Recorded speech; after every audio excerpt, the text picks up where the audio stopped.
Tapos kung nag-drive ka naman, kung lumingon ka sa kaliwa kanan, mamamatay ka. Kung maksidente ka ba, yun ang yun ang secret of success. Na huwag kang tumingin sa kaliwa kanan, kailangan diretso ituon mong paningin mo kay Lord para maging successful ka sa buhay. Amen. Amen. Amen. Mary Jane. Sa akin po, anong secret para maging successful? Para po tayo maging success, kailangan po natin tanungin muna si Lord o dapat sa ating buhay. Yun po. Okay. So, Sister Imelda. Ano muna? Secure first the kingdom of God. Amen. And you can do what you want. You can do what you ask to the Lord. And then, it will success.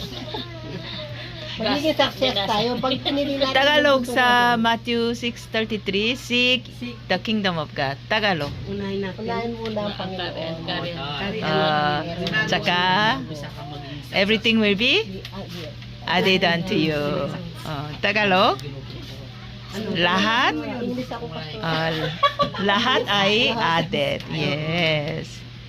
English speaker. Very good.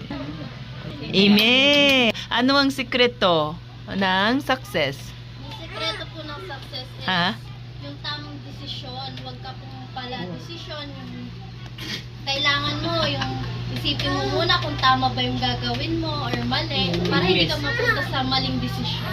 Yes. Kasi nandiyan naman si God para sa atin. Yes. You have to always follow good decision para kay Lord. Amen. How about Sister Lourdes? Once more again, ano ang secret ng success? Unahin si Lord. Yes. First, God. Lord. Di po, may gagawin kang business.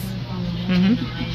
Lord, sana po maging mabenta. Ganon, di ba? Maging successful. At saka maging masarap ang gagawin ko para paninda ko. Pagpasalamat. Yeah, that's secret. Thank you. Thank God. Yes, that's a secret. Amen. Amen. Sister Joy. Mm-mm. Yun nga. Negosyo yan. Hindi. Yun nga, about dito sa mga naintindihan ko dito sa kumbaga, unahin mo si Lord. Yun nga, kasi kung hindi mo unahin si Lord, kumbaga hindi ka hingi ng tulong sa Kanya, lahat ng mga desisyon at saka mga plano mo, hindi mo talaga ito makakamit. Makakamit mo man siya, pero hindi yun ka, kalubuluban. Yung